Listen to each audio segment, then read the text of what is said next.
I'm very happy to be with you, Mark Pender. Hello, thanks for having me.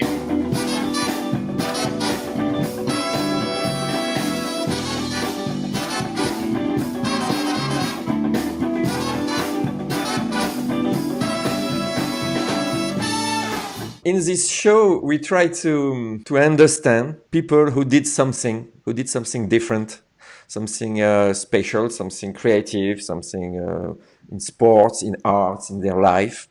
And we wanted to talk with you because you, in the way I think about you, you are this little kid who were in Kansas City and who became a great trumpet player. And I would like to understand how you did that. And if you have tips for us, how did it start? Well, that's a good question. I think probably nobody knows why get into something that you become crazy about, become passionate about. And I think with me, music was around, of course, it was a different format. We didn't have as much stuff available. But between church and everybody singing and my parents wanted to be amateur opera singers. So there was always a lot of singing and music around the house, even though neither one of them had any kind of musical career. And so it just kind of started. There was this seed planted that I got, I could feel some emotion about music when I was around it, whether it was the organ in the church, how that can be when the organ fires up. Yeah. You feel it in your chest, you feel it in your whole body, and especially as a little kid. There were four of us, so a family of six, and so all six of us at church, everybody in choir, it seemed like music was always around. Then you go to school and they had like they called it music class, but we basically sat around and sang songs until I was about 10 years old, and then they introduced people to instruments if you wanted to play. Why did you decide to play the trumpet? Like, the young boys play piano or guitar or drums to be cool. How did you get to this choice, strange choice? Yeah, I know it is, right? Well, at that time, it was, we didn't see a lot of guitars laying around, and the school band program did not have a guitar, did not have a bass. The coolest instrument was really the drums, and all the cool kids would be there. The ones who were already smoking cigarettes or whatever, They gave us a choice. It was like a clarinet, a flute, a trombone, and a trumpet. And so out of those, it was really the only one that sounded appealing. And at the time, Herb Alpert was it was on the radio all the time, Herb Alpert and the Tijuana Brass. Without having much other reference about what horns were supposed to do, I said, well, yeah, I'll choose the trumpet. And then, of course, they ask you to come up and try to get, well, can you get a sound out of it? Because if you can't get a sound out of it, it doesn't matter. So somehow I got sound out of this thing right away, and they signed me up. Yeah. And what did your parents say? Well, they were all for that. I mean, but on the other hand, it was like this rent to buy program. So, here's a little cornet, which is a smaller version of a trumpet. I can't remember. It was some ridiculously low price monthly. And so they said, yeah, sure, go ahead, What was your first move? I mean, like between being at school in Kansas City and then to decide to leave this place and to try to do something with this. So here I am in high school. I go to community college and I meet a couple of guys and they had a band. I take the trumpet over to their house. It was kind of in the middle of the hood, like they say, and they have a funk band. And they said, come by and play some, and, maybe you can start hanging out with us. So I started playing with those guys. And the name of the band was Mass Transit. So we started doing gigs, and at the time it's the mid-1970s. And I think as the new guy, they didn't give me any money the first couple of gigs. Yeah. And then after a while, they started giving me $40. Wow. Yeah, which $40 in like 1976, 77. It's a lot. Big amount of money. Yeah. because you could work a minimum wage job and not make $40 a day. It was a sign of something. It was a sign of something, and it made it a little bit more like a career choice than a hobby.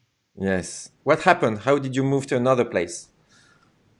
Well, so then I'm playing with this band, and I was told to go to these jam sessions at this place called the Mutual Musicians Foundation, which was the Black Musicians Union, historically Local 627. There was a jam session there every Friday and Saturday night. So I went down there a couple of times and went to the jam sessions. And at that point, I was hooked. I mean, these guys are playing real, authentic, like roots music, jazz, blues, the likes of which, my suburban ears had never heard before. I mean, I was hooked. I went down there every week. And eventually, one of the guys down there, Professor Willie Rice, asked me to join a band they were starting up, an 18-piece big band. Jimmy Carter was president. It was part of the CETA program, CETA, Comprehensive Employment Training Action.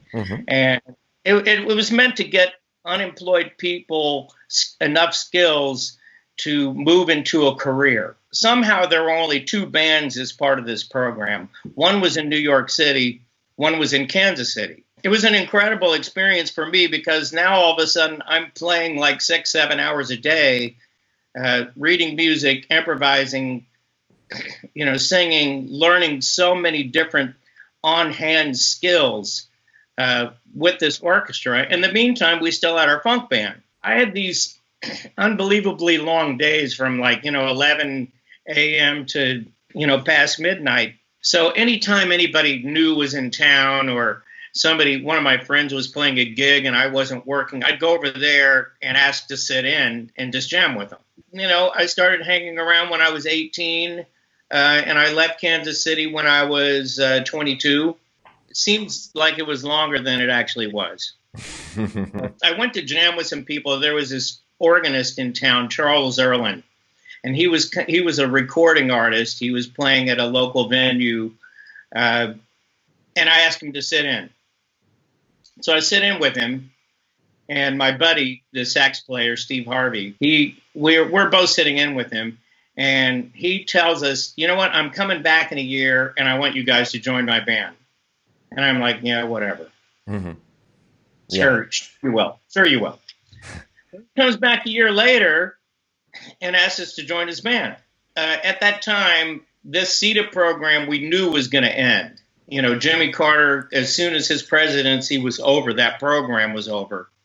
So I thought, you know what, you can't be in a training program, even though it was a great band with the great people in it, you can't do that the rest of your life. Yeah. So this guy asked us to go on tour with him and end up in New York. What was the name of the band? Charles Erland. And he was quite a unique organist. And, pretty well known amongst the jazz circles. So that was completely exciting for me. At the same time, I wasn't totally convinced it was the right move to make. Why? Kind of this handshake deal. There was no contract. He mentioned some money, but it wasn't clear what that was going to mean or if we were going to start making that right away. The travel situation was unique at best.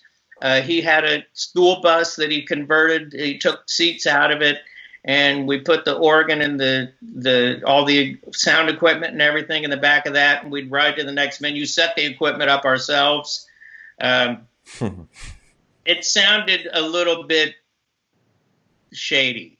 It's what they called in the musical terms a chitlin circuit, which is like kind of playing the black clubs in all the kind of black neighborhoods with the occasional well-known jazz club. So we did a lot of chitlin circuit work, and sometimes we wouldn't get paid. Sometimes it was always this question mark about what's going to happen. But my buddy Steve Harvey, the sax player, he says, we got to do it, man. We're going to be in New York. We're going to rule New York. We're going to, we're going to go. We're going to be on all the best sessions. We're going to make so much money. We're going to have so much fun. We got to do it. So he talked me into it. Hey, he was right. Yeah, he was right and wrong. Ah. We get to New York. It's January of 1980, and it's just cold as it's freezing cold. Charles doesn't really have too many gigs. We're staying in his apartment at the time in New Jersey, and he hasn't paid the rent there in like 3 months. So he tells us, you can sleep on the floor, but don't make any noise because I don't want them to know that I'm home or we'll get thrown out. Eventually he gets thrown out. My friend who had talked me into it had had enough already. We had only been out for about little over 2 months. And he's like, I can't do this. I'm going back home. I'm getting our old gig back. This sucks. I had left Kansas City with this idea that I was moving towards my future. So I said, I'm not leaving. So I stayed and I found a room in a rooming house. I shared the bathroom with like 4 other rooms. And I just said, I'm just gonna stick this whole thing out. And then sometimes Charles would work, sometimes he wouldn't. We'd play these little divey clubs in Newark, New Jersey, or in the city. And occasionally we'd go out on tour on the bus. We'd hardly make any money. I'd come home and I'd have to work day jobs, So I was, I did some factory work. I did, I was only playing music in Kansas City. So I get to New York and I'm like doing assembly line work and unloading trucks and, But you had no choice. You had no choice. You didn't want to come back. You just have to move on. Yeah, and that's what I decided. I was going to stay. I'm in New York. And I start getting asked to do more and more gigs in the New York area, and I run into this guy, Mike Spengler, another trumpet player. We did a session together for a Mexican disco record, and he recommends me to this horn section. That they were called the Miami Horns at that time, and their trumpet player had an accident, and they were getting ready to go on tour with Diana Ross. They give me a phone call. And they say, if you can get over here in the next hour, you got the gig. Probably drove like 90 miles an hour to get over to the house. And we got the gig. I got the gig. First gig with Las Vegas for a month with Diana Ross. Next thing you know, we're touring, arenas and stuff like that. And in the meantime, they were part of this band called Southside Johnny and the Asbury Jukes. And I assumed that the trumpet player would come back. But they to do it. While we're in Las Vegas with Diana Ross, I learned like 30, 36, 37 songs with no rehearsal, start doing gigs with the Asbury Jukes almost as soon as I got back to New York. So there was a lot of luck and a lot of hard work to get to that point. And then like anything else, you have good times, you have bad times. A freelance career of musician is pretty awful. It's like a movie, I just want to know more. What happened? I have questions, but, tell me just what happened after Las Vegas. We're part of this horn section, and like I said, there always used to be this thing. A tour would end, and they'd have this big party, and I'd be somewhere in the corner, almost on the verge of tears, knowing that I didn't have any work. Like, okay, great. We had a really successful tour, but I don't have any work lined up. You go back to New York after the tour. You've been out of town. Nobody's using you for anything. I got to the point where I started, when answering machines became a thing, I started calling people back from the road and pretending that I was at home. So nobody ever knew I was on the road. Somewhere along the line, I'm like one of these guys who's, working a decent amount. And I always practiced, I didn't need somebody behind me telling me when and how to practice.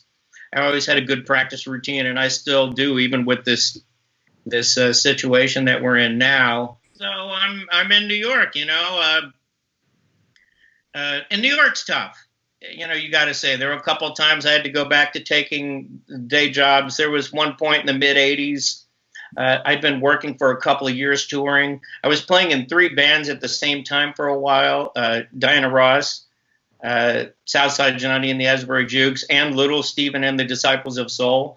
And was able to do all 3 bands without any conflicts for about a little over a year. And And then eventually we had a conflict, and I had to make a decision. Little Steven, we had just done his first solo record. He's the guitar player from the E Street Band with Bruce Springsteen. We had just done his first solo record, and he asked us to go out on tour with him. In the meantime, Diana Ross is out on tour, and Southside Johnny wants to go out on tour. After a year of kind of dodging the bullet, everybody wanted to tour at the same time. So you had to choose. Me and the trombone player, La Bamba, and Eddie Mannion, the sax player, we all decided that we would quit Diana Ross, we would quit Southside Johnny's band, and we would go out with Little Steven, even though it paid about half of what Diana Ross paid. So why did you make this choice?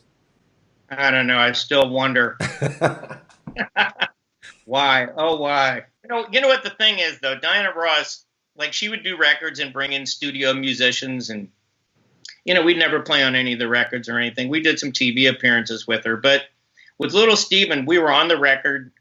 We were in videos of that new format, MTV. So we were in some of the first MTV videos with Steven. And it was getting shown a decent amount, the songs from that record. So I was actually part of the band, and I felt like that was worth something. My ex-wife did not think that was wise.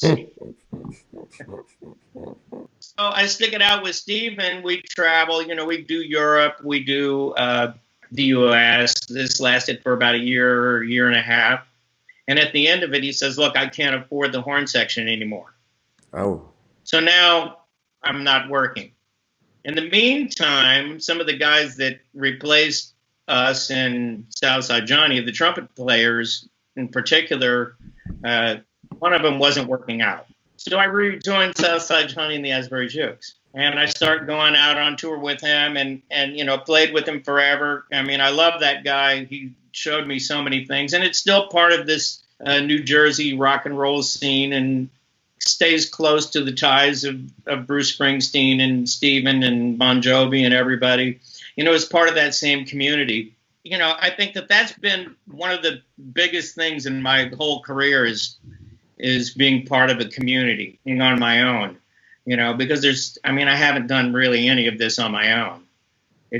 At times it feels like it, but if it wasn't for all these wonderful people, of course, I was barely making poverty wages with Southside Johnny. Anytime he had a gig, I had to drop whatever else I was doing and go out with him. And I even did the Big Apple Circus, which was, I needed money. Yeah. Eventually the daughter that I left behind in Kansas City moved in with me when she was 5, and I raised her.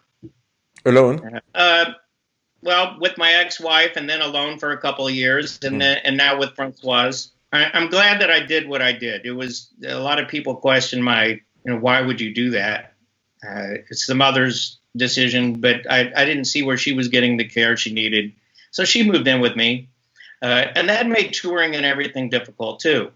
Yeah. This whole Jersey connection, and having gone with Steven, he asked us to tour, puts us in the position in the 1988 to Bruce Springsteen wanted horns for a tour. He wanted to see what it sounded like. So we were the people he thought about because we were part of the community. And so he invites us over to this, armory in Red Bank, New Jersey, where the Army actually gets all their stuff together. And we rehearse there. And he decides, I am going to take you guys on tour. So we spent a great year touring with him, flying in private planes and, playing for, there was a show in East Berlin. I think they said it was before the wall came down. I think they said there were 300,000 people there. Our tours in Europe that summer ranged between 60,000 and 120,000 people. It was just a fantastic experience. But like all good things, it came to an end. What happened? Well, the tour ended. Yeah, that's a good reason.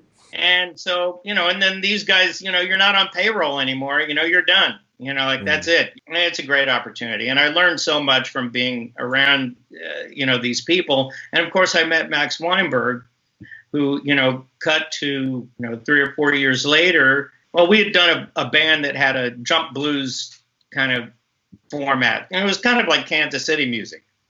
And so I played trumpet and I sang in it, but we did a record, and he got us our audition for the Conan show from that record. So again, it was being part of this community, my relationship with people that led me to the next thing.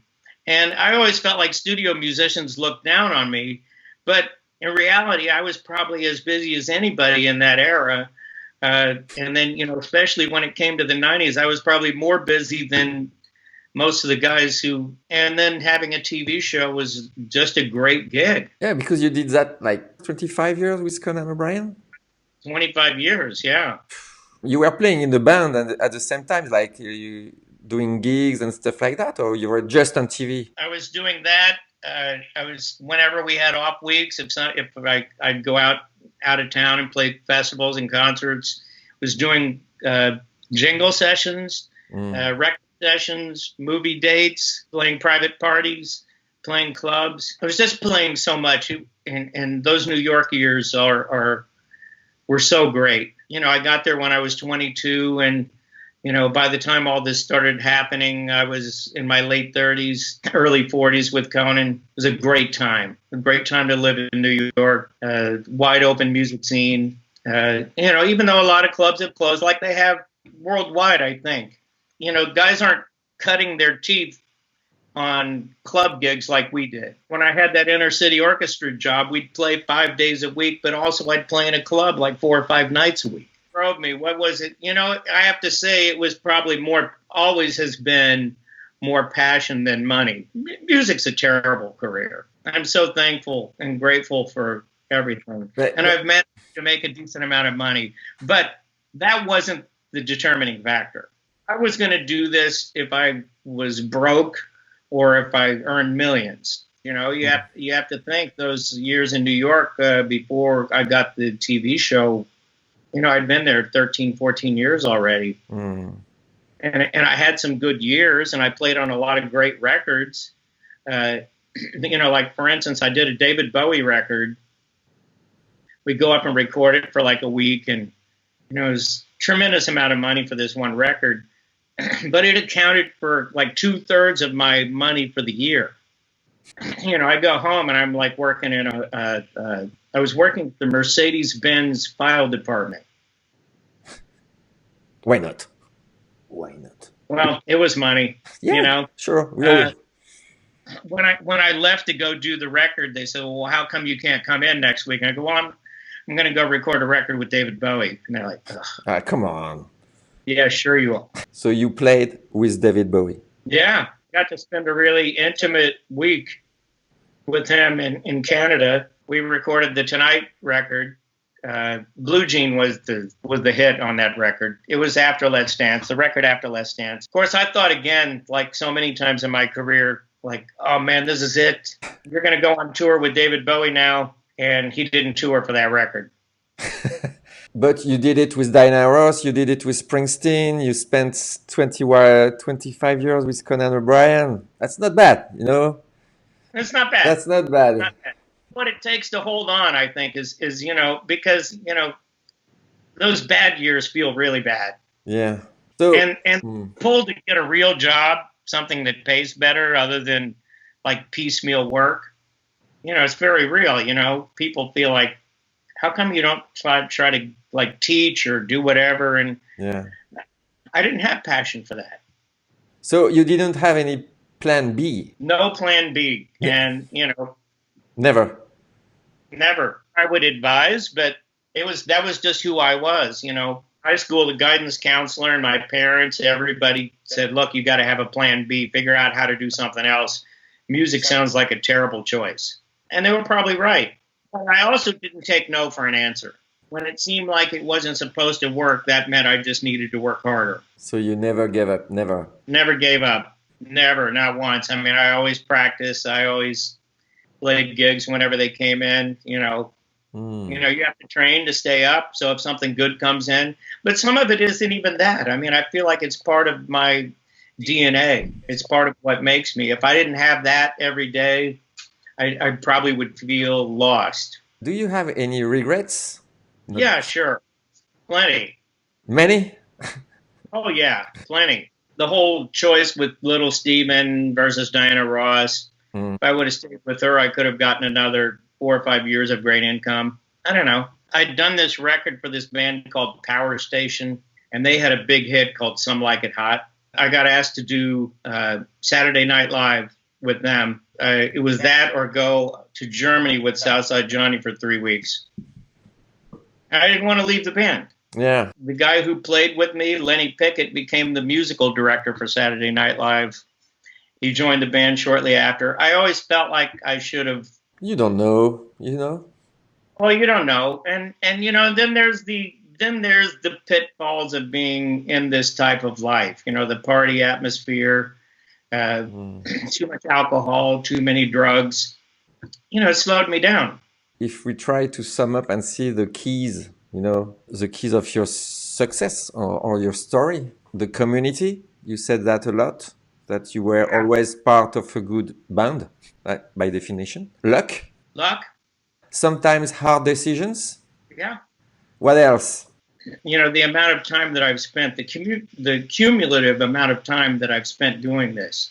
Like when I hear something, I almost don't have to think about how it should go. I'm just doing it. And that's great. That's kind of a gift. And it's a byproduct of this thing, that 10,000 hour theory, that if you spend 10,000 hours of doing something, you should be successful. I don't know if I believe it totally, but there is something in it I believe in it. Yeah, I believe in it too. Even though I know people that put 10,000 hours in and they're still, I guess it depends on how we define success. Yes, good point. So my last question, you can't say no. Could you play something? No. Oh boy. I'm gonna have to put a mute in because my daughter's still sleeping in the other room. Ah.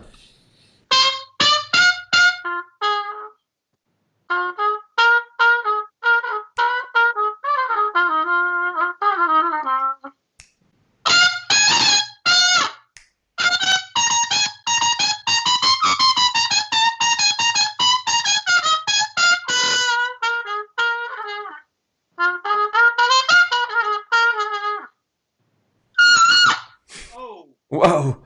Warm up. Nobody's sleeping anymore. Thank you very much, Mark.